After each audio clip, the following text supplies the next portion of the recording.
France Info. Et bonjour Nicolas Vescovaci. Bonjour. C'est vous qui avez réalisé avec Geoffrey Livolsi ce film, cette enquête sur le Crédit Mutuel, diffusée donc ce soir sur France 3 dans l'émission Pièce à conviction. Alors on va évidemment parler des révélations de cette enquête, mais d'abord c'est un film qui revient de loin, puisque commandé, validé par Canal+. Le nouveau patron de la chaîne, Vincent Bolloré, l'a censuré. Comment et quand est-ce que vous avez appris finalement que votre travail ne passerait pas sur Canal ? Exactement le 18 mai dernier, c'est-à-dire le jour de la diffusion.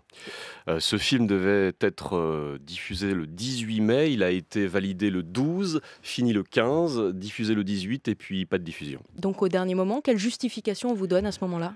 Aucune justification, aucune explication. Et à ce jour, on n'a toujours pas la moindre explication, ni des responsables éditoriaux de l'émission, ni des responsables de la chaîne ou du groupe Canal+. Aucune explication à ce jour. J'imagine que vous en avez une idée de cette justification ? Écoutez, je ne me suis jamais expliqué la réaction un petit peu irrationnelle de Vincent Bolloré. Nous savons tous que M. Bolloré peut être autoritaire, mais je ne comprends pas pourquoi il a pris la décision de censurer ce film.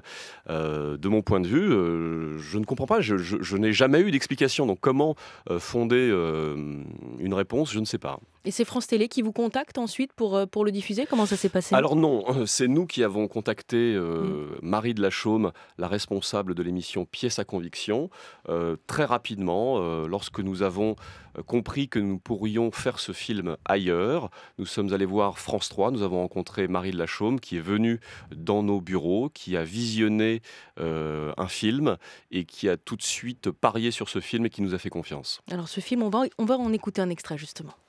Il a fallu 1 an pour les convaincre de nous parler.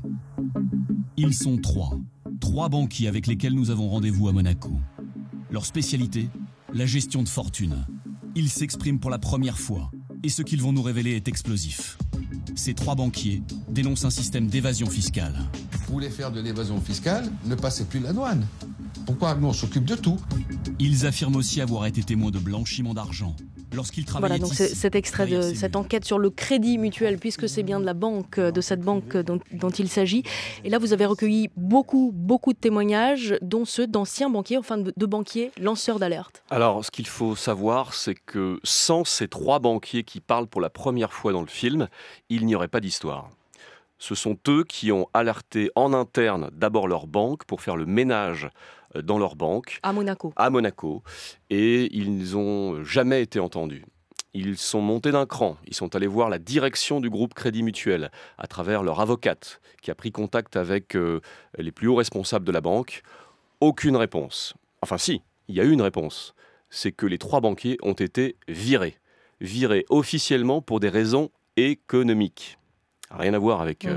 pas du tout. Non, mais pour des raisons économiques. Donc ces 3 banquiers, d'abord je les salue. Ils ont fait un boulot énorme qui est compliqué à faire.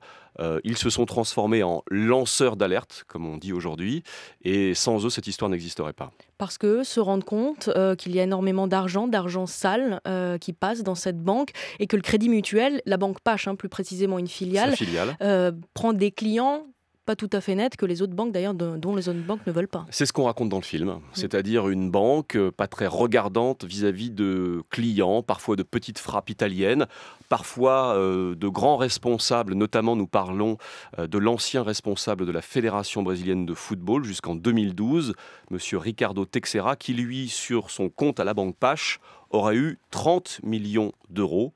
30 millions d'euros qui seraient venus du Qatar au moment de l'attribution de la Coupe du Monde au Qatar. Nous n'avons pas la preuve formelle, mais c'est une piste sur laquelle travaillent les enquêteurs. Alors, une preuve que vous avez, c'est un petit carnet sur lequel vous êtes tombé, le fameux ça vous a plu, le carnet. Et ça nous plaît énormément parce que vous êtes tombé sur une pépite. Dans ce carnet, vous avez des noms d'auteurs français.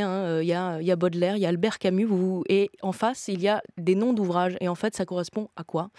Alors, quand on est tombé sur ce carnet, on s'est dit, mais alors comment vérifier tous ces noms ? Vous aviez sur cette liste 255 noms d'auteurs français et étrangers. Simone de Beauvoir, Baudelaire, Camus, Jules Verne, j'en passe et des meilleurs. Eh bien, pour comprendre cette liste, pour voir si elle fonctionnait encore, on a appelé la banque.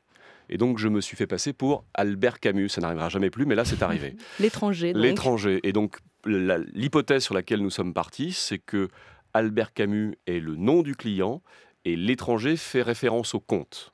Et dans le film, vous découvrirez ce qui se passe ensuite, c'est que ce sont des clés pour pouvoir parler à son gestionnaire de compte. Et c'est ça qui est intéressant. Ce document est très rare. Jamais, à ma connaissance, un document de cette nature a été diffusé. C'est des choses très secrètes dont on parle. Et le milieu bancaire, notamment en Suisse, est extrêmement secret. Donc on a eu beaucoup de chance de pouvoir tomber sur ce document. Et vous en avez beaucoup d'autres. Vous avez aussi énormément de témoignages. Est-ce que le Crédit Mutuel a réagi à votre enquête? Est-ce que... Il a réagi absolument en disant qu'aucune opération illicite n'avait jamais été découverte au sein de la banque. Il a parlé de propos diffamants. Évidemment, tout le film démontre le contraire. Nous nous appuyons sur, vous l'avez dit, des documents, sur des témoignages. Tout ça est étayé, ce sont des faits. La justice enquête et malgré les dires du Crédit Mutuel, eh bien nous continuons à défendre ce film et les infos qui sont dedans. Et cette enquête sur le Crédit Mutuel, elle est diffusée donc ce soir dans l'émission Pièces à conviction sur France 3. C'est à 23h15. Merci beaucoup Nicolas Vescovaci d'être venu nous en parler ce matin sur France Info.